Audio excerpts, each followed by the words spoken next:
And let's celebrate. दोस्तों, college के दिनों में मेरा एक दोस्त हुआ करता था, राहुल शर्मा। हम लोग बहुत अच्छे दोस्त थे, आज भी हैं। हम लोग हर सैटरडे को मिलते थे शाम को कनॉट प्लेस के सीसीडी में, कैफे कॉफी डे में। अब से करीब 10 साल पहले मैं ट्रेनिंग के लिए ऑस्ट्रेलिया चला गया 2-3 सालों के लिए, और जब मैं वापस आया तो मुझे मिलना था अपने दोस्त राहुल से, और मुझे मालूम था कि राहुल मुझे मिलेगा कनॉट प्लेस के सीसीडी में। और जैसे ही मैंने कनॉट प्लेस के सीसीडी में एंटर किया, क्या देखता हूं, Rahul a completely change man. लंबी दाढ़ी, लंबा झोला, लंबे बाल, लंबा कुर्ता। मैंने पूछा, यार ये क्या बना के रखा है राहुल, कुछ लेते क्यों नहीं? राहुल बोला, यार अनुराग, वो तेरा वो पॉजिटिव एटीट्यूड नहीं चलता यार। मैंने कहा, चल छोड़ो, कोई मूवी देखने चलते हैं। ये बता, आजकल लेटेस्ट हीरो कौन है इंडिया में? राहुल बोला, वो है ना शाहरुख खान। मैंने कहा, चलो चलते हैं। उसने अपनी कार निकाली एंड जुप हम लोग पहुंच गए पीवीआर सिनेमा। कार को उसने पार्क किया। टिकट विंडो में राहुल ने 2 टिकटें ली और हम दोनों हॉल के अंदर। मूवी शुरू हुई और कुछ ही देर में शाहरुख खान घिरा हुआ था 20 गुंडों से। मैं देख तो रहा था सामने, लेकिन स्क्रीन पर साथ साथ मेरा ध्यान था राहुल की तरफ पूरा था। जब भी शाहरुख खान एक घूंसा लगाता तो मैं क्या देखता हूं, राहुल के कंधे भी आगे पीछे, ठक ठक, आगे पीछे। और अगर शाहरुख पर कोई घूंसा आता तो राहुल फटाक से पीछे हो जाता। 3 घंटे की इस मूवी में राहुल ने अपने आप को शाहरुख खान से पूरा आइडेंटिफाई कर लिया था। अब मैं आपको ये तो नहीं बताऊंगा कि हॉल में जाने से पहले राहुल के हाव भाव कैसे थे, मगर ये दिखा सकता हूं कि शाहरुख खान की मूवी देखने के बाद हॉल से निकलते हुए राहुल के हाव भाव कैसे थे। राहुल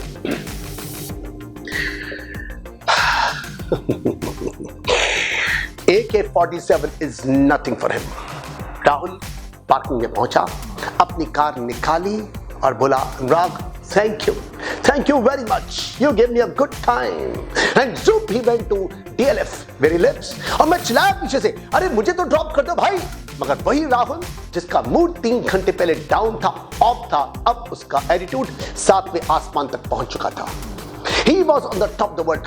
लेकिन जैसे ही उसने अपनी गाड़ी अपने घर के बाहर पार्क करी, उसे ख्याल आया, the lady who is going to open the door of his home does not exactly look like Deepika Padukone.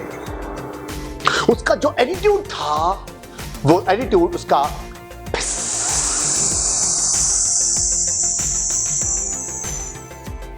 होता चला गया। एटीट्यूड चेंज करना कोई मुश्किल थोड़ी ना है।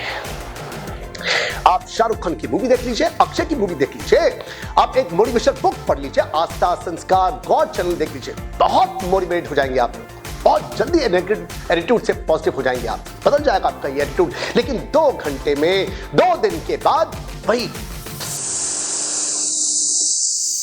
आप कोई जॉब ज्वाइन करते हैं, एक्साइटेड होते हैं, सबको फोन करते हैं, एटीट्यूड पॉजिटिव, मगर कुछ दिनों के बाद आप शादी करते हैं, कुछ दिनों तक, कुछ महीनों तक on the top the world, मगर कुछ दिनों के बाद, कुछ महीनों के बाद मेरे एक स्टूडेंट ने मेरा एक सेमिनार अटेंड किया और वो भी हो गया बहुत पॉजिटिव। अब असर देखिए पॉजिटिव एटीट्यूड का। एक रात वो बहुत ज्यादा ड्रिंक करके घर पहुंचा, 5 हाथ में झाड़ू लेकर के दरवाजे पर खड़ी थी, आने दो आज। मेरे स्टूडेंट ने देखा पत्नी को झाड़ू लेके खड़ी हुई है, एटीट्यूड उसका पूरा पॉजिटिव था। मेरी क्लास लेके, मेरा सेमिनार लेके निकला ही था। बोला, जानू, रात के 2 बजे झाड़ू लगा रही हो, इतना काम कर रही हो, ऐसे तो बीमार पड़ जाओगी, लाओ झाड़ू मुझे दे दो, मैं लगा देता हूं। और उसकी वाइफ बोली, रहने दो जी, आपके लिए मैं खाना लेके आती हूं। पॉजिटिव एटीट्यूड हो, सारे काम बन जाते हैं। एटीट्यूड पॉजिटिव हो, आप जल्दी सफल होते हैं। मत भूलिएगा, बात उन्हीं की होती है, बात उन्हीं की होती है जिनमें बात होती है। मेरे चारों तरफ ऐसे पॉजिटिव लोगों का अंबार लगा है। एक दिन अपने ऑफिस में अपने कमरे की खुली तारों से उलझे हुए जब मैंने इलेक्ट्रिशियन को कहा कि तुम्हें करंट लग सकता है इन तारों से, सुनिए क्या बोला वो। जी हाँ, कहता है, साहब हम शॉर्ट सर्किट से सिगरेट जलाते हैं। चाहे वो मजाक था, वो एक छोटा सा इलेक्ट्रिशियन था, मगर था तो वो एटीट्यूड पॉजिटिव। आज वो 500-700 वाला काम कर रहा है, लेकिन आसपास के जितने भी इलेक्ट्रिशियन हैं उनसे सबसे ज्यादा कमाता है, ज्यादा खुश है। मेरे ऑफिस में काम करने आता है, अटका हुआ काम होता है अगर, मगर कभी वो हार नहीं मानता।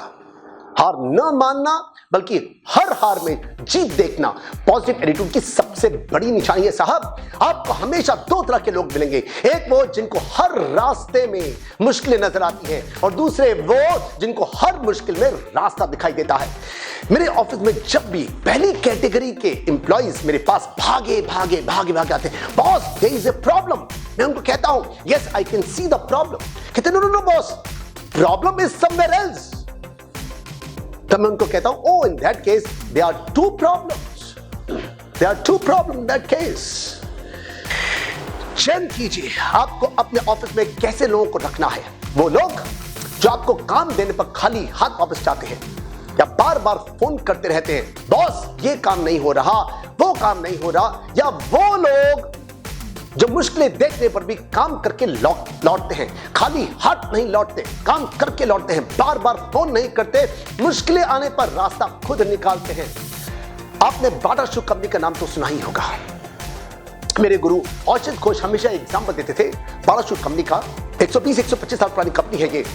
अब से करीब 95-96 ईयर पहले की बात है, 1921 की बात है।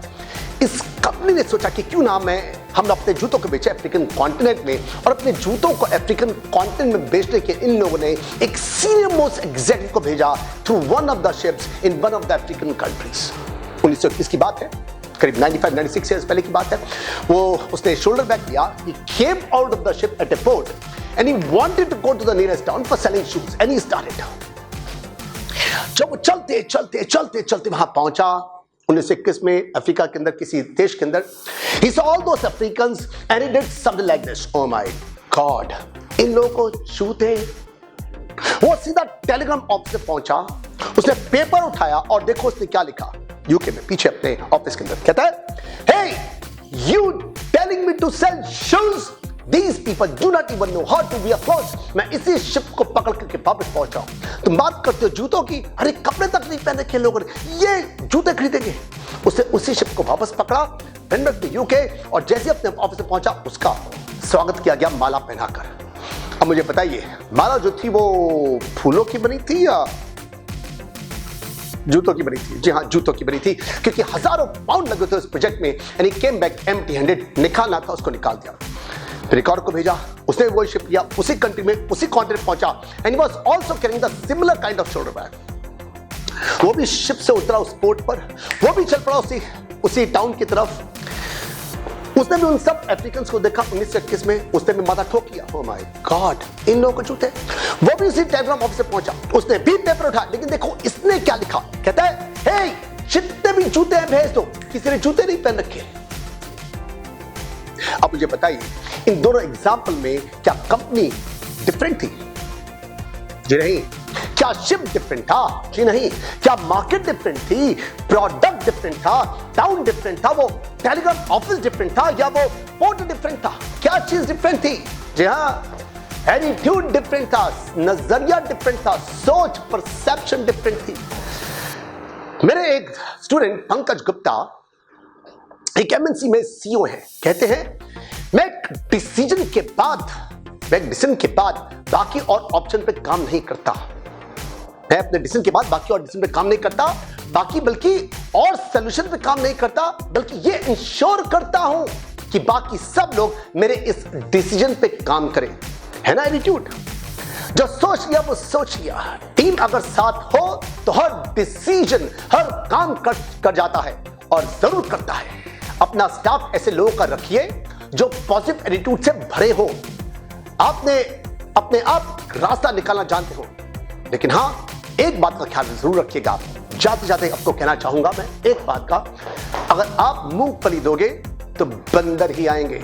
थोड़े समझदार लोग रखिए, थोड़े पढ़े लिखे लोग रखिए, थोड़े महंगे लोग रखिए। पैसा खर्चिए, कंजूसी छोड़िए। ये सस्ते सुंदर टिकाऊ आपके सपनों को कभी साकार नहीं होने देंगे। थोड़ा सा कमाइए और थोड़ा सा कमाने दीजिए। स्टीवन कवे की भाषा में इसे कहते हैं विन विन। तुम भी जीतो हम भी जीते। और जाने भी दो यारो मूवी की भाषा में इसको कहते हैं थोड़ा सा खाओ थोड़ा सा फेंको, थोड़ा सा खाओ, थोड़ा सा फेंको। अंत में दोस्तों, अगर आप अपने बिजनेस को बढ़ाना चाहते हैं या अच्छे कॉन्फिडेंट स्पीकर बनना चाहते हैं तो हमारे कोर्सेज को ज्वाइन कर सकते हैं। 2 कोर्सेज हैं, business strategies course and public speaking course. हमारे दिल्ली और एनसीआर में 10 सेंटर्स हैं। आप इन कोर्सेज को ज्वाइन करने के लिए सामने लिखे हुए फोन नंबर पर कॉल कर सकते हैं। अगर आपको आगे आने वाली बिजनेस वीडियोस चाहिए तो अपनी सेटिंग्स में जाकर के YouTube नोटिफिकेशंस को ऑन कर दीजिए, सब्सक्राइब करें, फिर बेल पर क्लिक कर दीजिए। अगर आपके पास इस विषय पे कुछ खास है तो नीचे कमेंट्स में लिखिए। कुछ नए एग्जांपल हुए तो मैं उसको अपनी वीडियो में या पुस्तक में उसे जरूर आने वाली को मैं उसको जरूर इंक्लूड करूंगा आपके नाम व पते के साथ में। आप इस वीडियो को लाइक कर सकते हैं। आप अपने व्यापारी दोस्तों के साथ में इस वीडियो को शेयर भी कर सकते हैं। मैं आपको अपने व्यापार को आगे कैसे बढ़ाना है इस पर नई से नई बातें बताता रहूंगा। तब तक के लिए ऑफ विनज़ेन, शब खैर, बी सिंग यू। हम लोग मिलते हैं आज के दिन, आज के समय मेरी नेक्स्ट वीडियो में। तब तक के लिए गुड नाइट।